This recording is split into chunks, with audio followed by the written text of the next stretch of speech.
Bismillahirrahmanirrahim. Kemarin sampai itu ya. Wa dawa'u qalbika, adapun obat hati kalian khamsun, itu ada 5. Ini lanjutin aja. Ini hanya mengulang kemarin, Pak. Kemarin kan ada penjelasan. Ini cuman dalam satu nasib ya. Inda qaswatihi, ketika kerasnya hati. Ketika kerasnya hatimu itu obatnya ada 5. Fadum, maka langgengkanlah oleh kalian alaiha, atas yang 5 tadi. Itu. Tabuz, maka kalian akan beruntung. Kalian akan bahagia. Bil khairi, dengan kebaikan. Wadufri, dan akan mendapatkan kemenangan. Apa itu khola'u batnin? Yang pertama yaitu kosongnya perut. Wa Qur'anun tudabbiruhu. Yang kedua, Al-Quran yang kalian angan-angan maknanya, yang kalian pikirkan. Wakada, demikian juga apa Pak? Tadarru'u, bakin saat sahuri. Yakni begitu juga obat hati itu tadarru', DP, bakin dengan menangis saat sahuri, di waktu sahur. Ini juga obat hati. Jadi waktu sahur itu Pak kurang lebih ya jam 4, jam 3 ya. Jam 3 sampai subuh itu loh. Ya toh? Itu waktu-waktu yang paling mustajab untuk ngobatin hati kita yang lagi sakit tuh. Dengan memperbanyak istighfar, jam-jam segitu teh. Baca Al-Qur'an waktu-waktu itu, maka hati kita akan lembut. Yang tadinya keras akan jadi lembut. Kada sebagaimana yang tersebut, yakni obat hati yang lain tuh, qiyamuka jana halaili ai ausatahu, yakni termasuk obat hati berikutnya yaitu solatmu, qiyamuka solatmu, janahal laili, di waktu pertengahan malam, yakni sholat tahajud yang kemarin sudah saya sampaikan ya. Sholat tahajud yang dilakukan dengan mudawamah ya, mudawamah yang langgeng, itu juga bisa mengobatin hati ya. Wa antu jalisa ahlal khair. Terus apa obat hati berikutnya? Sampean itu hendaknya sering-sering duduk dengan orang-orang yang baik. Ya kan, orang-orang baik itu tombonnya hati, Pak, gitu. Wal khobari, dan orang yang ahli hadis. Ahli hadis di sini berarti ulama, ya, ulama. Para ulama, kita sering duduk bareng sama orang baik. Kita duduk bersama ulama di majelis-majelis taklim seperti ini nih Pak. Ini sebagai obat hati. Kalau hati kita lagi keras, lagi galau, kadang-kadang kita nggak tahu masalahnya Pak. Tiba-tiba hati teh gersah, nggak tahu penyebabnya itu, suntuk perasaan teh, ya kan? Nah di saat itu diantara hati obat-obat hati itu. Tapi di sini nggak ada baca Al-Quran di nasid yang barusan saya baca. Kalau yang di atas kan ada, ada. Jadi tadabbur Al-Quran. Sampai lagi yang tadi barusan ya, lupa saya. Jadi sampai waktu lagi galau, tiba-tiba kok hati ini nggak enak, gitu. Baca Al-Quran. Ya, baca malamnya sholat tahajud. Berkumpul dengan orang-orang soleh, mantap itu.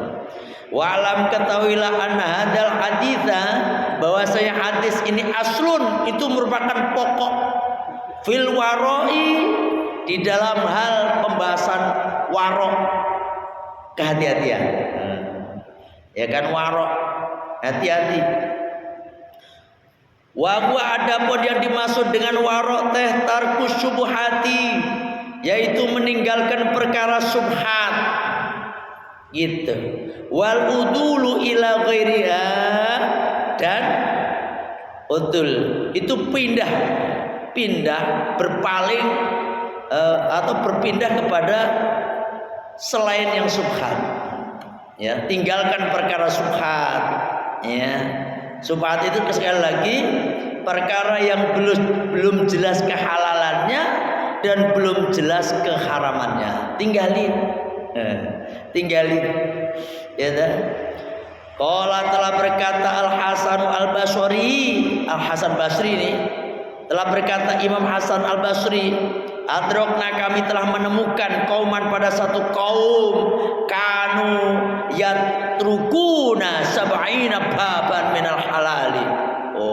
Khosyatal wuku'i, kami telah menemukan ini Imam Hasan Basri ini tabiin, Pak. Tabiin.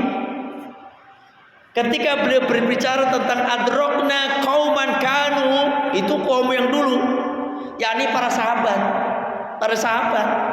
ya kan? Para sahabat, kaum dulu itu, ya kan? Itu yatrukuna, mereka meninggalkan sab'ina baban minal halali, meninggalkan 70 pintu dari perkara-perkara halal. Artinya apa? Kehati-hatian. Yang halal aja hati-hati, apalagi yang subhat. Yang halal aja loh, Pak, itu udah hati-hati. Ya, khosyatal wuqi, karena khawatir takut terjerumus fil harami, dalam perkara haram. Kan kadang-kadang perkara halal itu jadi haram.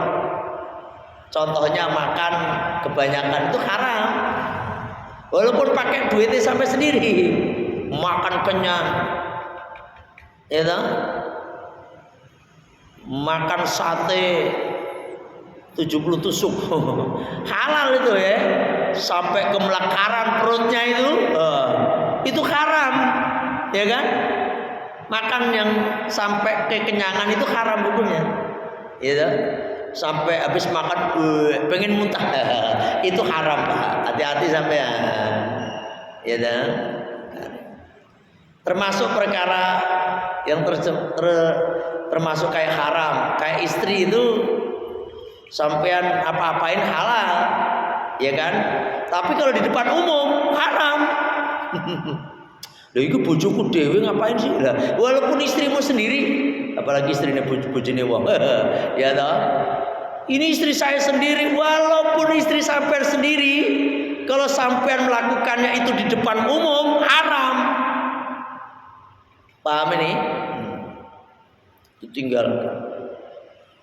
Wes, apa lagi? Tadi mana? Jadi ulama dulu, ya kan? Kata Imam Hasan Basri itu menemukan ulama dulu, para sahabat itu meninggalkan 70 pintu dari perkara halal karena khawatir takut terjerumus ke dalam perkara haram. Watabata, dan telah ada ketetapan Anis Siddiqi dari Abu Bakar As-Siddiq radhiyallahu anhu. Ingat, Abu Bakar As-Siddiq itu siapa namanya aslinya? Abu Bakar. Pernah saya sampaikan ya? Udah belum? Abu Bakar As-Siddiq nama aslinya Abdul Ka'bah. Abdul Ka'bah. Oleh Kanjeng Nabi, ketika beliau bertemu dengan Kanjeng Nabi dan menyatakan iman kepada Kanjeng Nabi, diganti menjadi Abdullah. Ya kan? Abdullah. Abdul Ka'bah bin Abi Quhafah. Makanya jadinya Abdullah bin Abi Quhafah. Punya julukan Abu Bakar, bapaknya gadis, karena Sayyidina Abu Bakar adalah satu-satunya orang tua, mertuanya Kanjeng Nabi, ya, yang mertuanya Kanjeng Nabi, yang putrinya dinikahi dalam keadaan gadis, perawan. Maka untuk membedakan yang lainnya dapat julukan Abu Bakar. As-Siddiq itu julukan juga beliau di saat Kanjeng Nabi Shallallahu Alaihi Wasallam saat itu, ya, banyak orang yang bimbang, yang ragu dengan kenabian Kanjeng Nabi, kerasulan Kanjeng Nabi. Di saat Abu Jahal mengumpulkan kafir Quraisy saat itu, ya, penduduk Mekah saat itu, kemudian Kanjeng Nabi disuruh cerita apa Kanjeng Nabi? Semalam saya Isra dan Mi'raj, ya kan, dijalankan saya itu dari Masjidil Haram ke Masjidil Aqsa, kemudian aku diangkat oleh Allah ke langit sampai ke Sidratul Muntaha. Semua orang penduduk Mekah saat itu langsung pada, terutama Abu Jahal, tertawa sinis. Apa kata Abu Jahal tuh? Ya kan, orang yang kamu percaya saat ini nih, gitu. Orang-orang yang pengikut Muhammad, begitu. Pengikut Muhammad nih, orang yang kamu percaya, yang kamu ikuti ini, udah mulai gila deh, dia itu, ya kan? Akhirnya di saat itu ada yang bertanya kepada Sayyidina Abu Bakar, wahai Abu Bakar, lu gimana menurut pendapat lu teh? Temenmu udah gila kayak gitu tuh, cerita kayak begini-begini, hah? Pendapat lu kepriwe sih? Kata Sayyidina Abu Bakar, kalau yang cerita, yang mengatakan itu Muhammad Rasulullah, lebih dari itu saya percaya. Oh, kemudian Kanjeng Nabi senangnya minta ampun, ya, makanya bergelar As-Siddiq, Abu Bakar As-Siddiq radhiyallahu anhu. Anago bahwasanya Sayyidina Abu Bakar As-Siddiq akala, beliau makan sesuatu fihi, yang ada di dalam sesuatu itu subhatun, ada perkara subhat, Sayyidina Abu Bakar suatu saat makan, ada sebagian riwayat minuman, gitu, yakni minuman atau makanan yang diberikan oleh pembantunya, gitu, pembantunya Sayyidina Abu Bakar, khodamnya.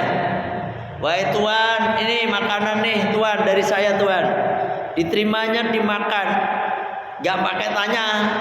Kemudian nanya, ragu kan, main makan ragu. Mas, ini dari mana ini makanan?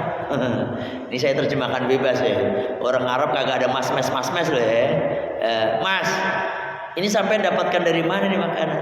Oh, ini saya dapatkan, saya beli dari uang yang dulu saya dapatkan dari meramal, gitu katanya. Tukang ramal, yang kemarin saya ceritain. Ini saya dulu ngeramal tuan, terus dapat upah nih. Nah ini saya berikan roti, saya kasihkan tuan. Oh, spontan, ini ada subhatnya kan? Apa? Ghairu alimin, padahal dia tidak tahu. Abu Bakar nggak tahu waktu itu. Ghairu alimin biha, pada perkara subhat itu. Falamma alima, maka ketika Sayyidina Abu Bakar mengetahui biha dengan perkara subhat tadi, adkhala, maka Sayyidina Abu Bakar memasukkan yadahu, pada tangannya, fihi, ke dalam mulutnya, fataqayaha, agar memuntahkannya itu makanan. Tuh Pak, ini Sayyidina Abu Bakar, kalau tangan gede gini, jari lah, masukin jarum, habis makan, yang tahu itu makanan, ada perkara subhat. Padahal ini kan, kenapa disebut perkara subhat? Ini bayaran Pak, bayaran dari ini pembantu, ini tukang ramal tadi ya. Ya kan? Nah ini aja, padahal ini kan nggak sengaja, dia nggak tahu juga. Langsung jarinya ini dimasukkan ke dalam tenggorokannya, dimuntahkan lagi itu makanan. Itu Sayyidina Abu Bakar As-Siddiq radhiyallahu anhu. Allahu Akbar. Sampai kira-kira begitu Bang. Dikasih sate, habis makan 5 tusuk, oh enak. Terus yang ngasih sate ngomong, emang Mas tahu nggak tuh Mas? Apaan? Ini sate apa emang? Nggak tahu. Sate biawak. Siapa yang ngerti sate biawak? Halal apa haram? Biawak. Halal apa haram? Biawak loh. Siapa yang ngerti kan biawak ya? Biawak itu apa? Anaknya buaya. Bukan anaknya buaya, biawak. Biawak itu yang di rawa. Ya di kali, kan ada biawaknya itu. Halal apa haram? Halal. Halal sama haram jadi haram ya. Haram. Kenapa biawak itu bisa hidup di darat? Udah kayak buaya dia mah, ya kan? Bisa jalan kemana-mana itu biawak. Haram. Dia makan haram. Sampai dikasih tahu, Mas itu kan sampai nggak tahu kan, makan nyap. Sampai tahu nggak Mas itu daging biawak itu? Kira-kira sampai pengen muntah, apa ngomongin enak aja, begitu jadi enak. Ya kan, wes angel. Kalau orang yang hati-hati Pak, langsung dicolok-colok itu biar keluar lagi. Wah, gitu, insyaallah.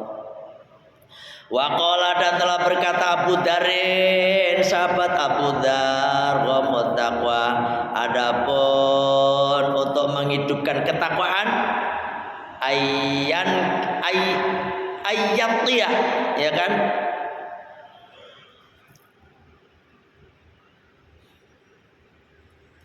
Untuk menghidupkan ketakwaan kita biar kuat itu, ya kan? Ayatiyah hendaknya kita takut Allah pada Allah. Ayatiyah Allah al-abdu, seorang hamba takut kepada Allah bitarki ba'dil halali, dengan meninggalkan sebagian yang halal. Ya kan? Hati-hati. Mukhafatan, ya karena khawatir. Khawatir ayyakuna, jika hamba itu jatuh haroman ke dalam perkara haram. Itu jadi kehati-hatian, warok gitu Pak, ya kan? Waqila, dan dikatakan di Ibrahim ibni Adhama, dikatakan bagi Ibrahim bin Adham. Ibrahim bin Adham itu salah satu waliullah, ahli sufi. Ibrahim bin Adham, ala tasrabu min ma'i zamzam. Kenapa Tuhan kagak minum air zam-zam? Jadi ketika Ibrahim bin Adham lagi haji, ya kan? Lagi haji, lagi di tanah suci, saat itu beliau nggak minum air zam-zam. Padahal air zam-zam itu jelas halalnya, ya kan? Jelas halalnya. Air zam-zam teh kagak boleh dijual belikan, kagak boleh. Kagak ada orang jual beli air zam-zam. Lah itu jamaah haji beli itu 10 real. Harganya kalau di sana 10 real sebenarnya Pak, murah. Itu bukan beli airnya Pak, tapi beli produksinya. Ya produksi, beli galonnya itu loh. Itu 10 real, dirupiahkan 40.000. Air zam-zam itu nggak dijual belikan. Di toko itu kagak ada air zam-zam dijual belikan di sana teh. Yang ada air biasa. Kalau sampean beli wadahnya untuk air zam-zam banyak, tapi air zam-zamnya nggak dijual belikan. Karena di dalam masjid itu air zam-zam semua. Di Masjidil Haram maupun di Masjid Nabawi, semuanya itu air zam-zam. Sampai mau minum sekenyang-kenyangnya, silahkan. Bahkan itulah mukjizat ya Allah. mukjizatnya Nabiul Ismail alaihissalam. Berapa miliar, triliun kali, berapa triliun liter, ya toh? Karena saking banyaknya itu air, Pak. Dari zaman Nabi Ismail, Nabi Ibrahim, sampai sekarang air Zam-Zam kagak kering-kering. Mau bulan, mau di musim kemarau, atau apalagi musim hujan. Musim kemarau yang dimana notabene-nya Arab Saudi itu kagak ada air, gitu. Sumur susah di sana. Semua air yang kita pakai di Arab Saudi itu, Pak, itu semuanya air hasil sulingan air laut. Tingkat yang pertama dipakai untuk minum, disuling, Pak. Yang ke arah Jeddah itu ada kayak semacam apa namanya itu? Kayak semacam tabung besar itu untuk nyuling air laut itu. Yang kedua dipakai untuk mandi. Gitu, Pak. Yang ketiga, saringan yang ketiga itu untuk nyiram tanaman. Gitu. Masya Allah. Nggak ada air, susah di sana. Nah, air Zam-Zam itu mengalir sampai kapan? Sampai kiamat. Nanti kalau udah mendekati kiamat, air Zam-Zam itu akan kering. Makanya kasih tahu kabar, Pak. Kasih dengerin. Kalau ada berita kok air Zam-Zam mulai kering, itu kelihatannya wallahu a'lam bishawab. Kiamat udah dekat ya. Nah, gitu. Ini siapa namanya? Ibrahim bin Adham ditanya, "Tuan, kenapa Tuan kagak minum air Zam-Zam?" Faqala, maka Ibrahim bin Adham menjawab, "Laukana li talwun." Kalau sekiranya aku punya timba, la syaribtu, maka sungguh aku akan minumnya. Padahal saat itu, sahabat di zaman Ibrahim bin Adham itu nggak seperti kayak kita ini, air Zam-Zam di masjid-masjid banyak itu. Kalau dulu nimba, gitu, nimba, Pak. Ketika nimba itu kenapa Ibrahim bin Adham kagak mau minum, ya kan? Kenapa kagak mau minum? Ternyata jawabannya nih. Kalau sekiranya aku punya timba, sungguh aku akan minumnya.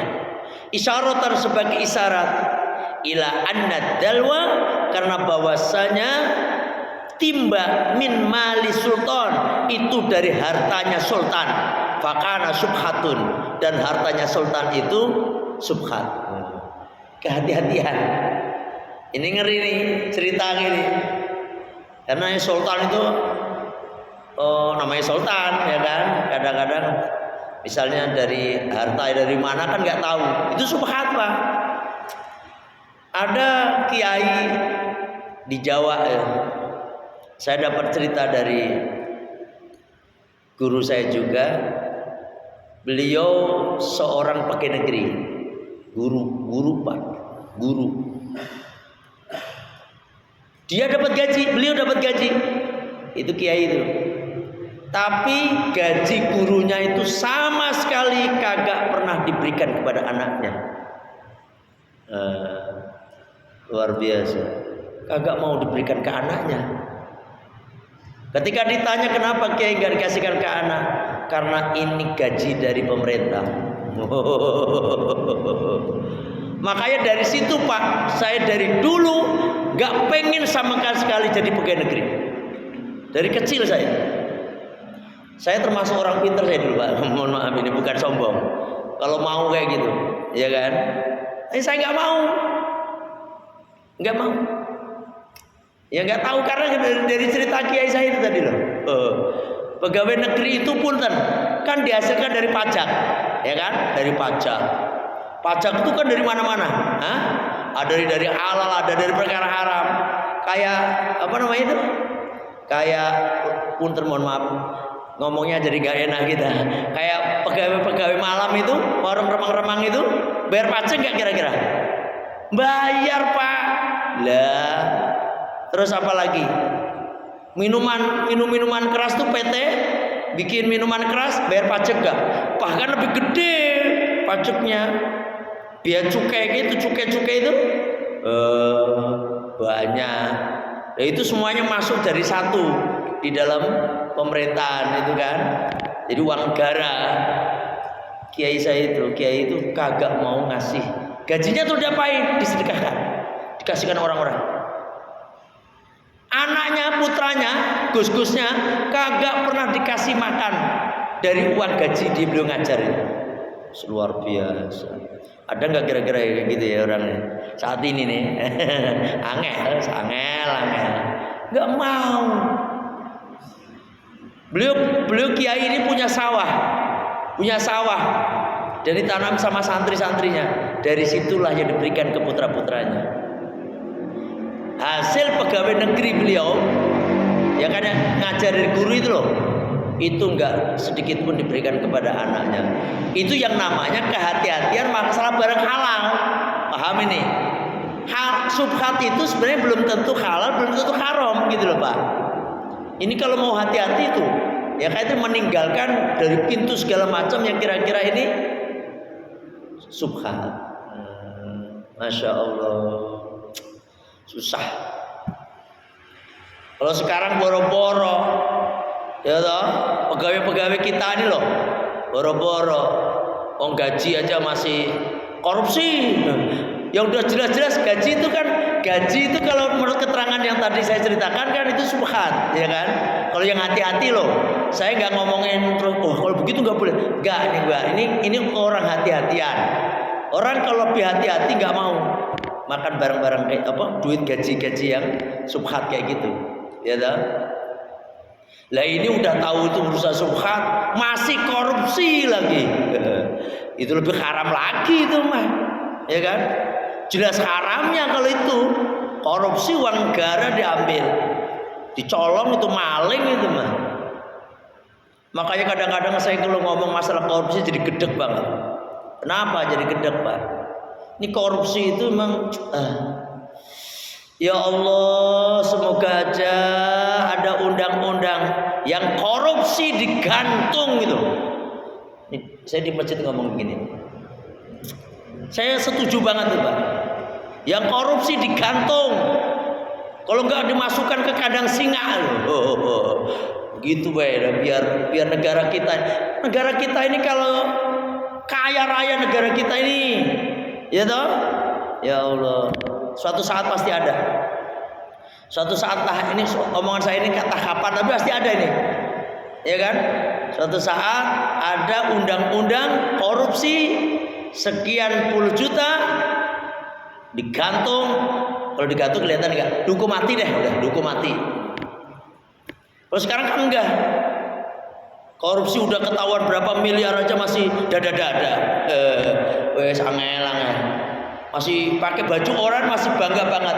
Masih bisa senyum. Masih dada-dada lagi. Kepriwe sih? Enggak ada perasaan bersalah belas. Padahal ya Allah udah miliaran, bahkan triliun. Kenapa yang maling ayam digebukin, bahkan dibakar massa? Ini kadang-kadang ya Allah, sampai jangan ikut-ikutan deh Pak. Ini nyolong motor dibakar itu loh. Jangan, kalau digebukin ya monggo lah digebukin, tapi jangan dibakar ya Pak. Ini saya nggak nyuruh juga loh ya. Ini bukan nyuruh ini. Itu hanya polisi itu mah, serahkan ke polisi, gitu. Itu kadang-kadang masya Allah yang korupsi miliaran bahkan triliun, mereka masih anteng, bisa senyum, masih tertawa, masih dada-dada. Tapi yang nyolong motor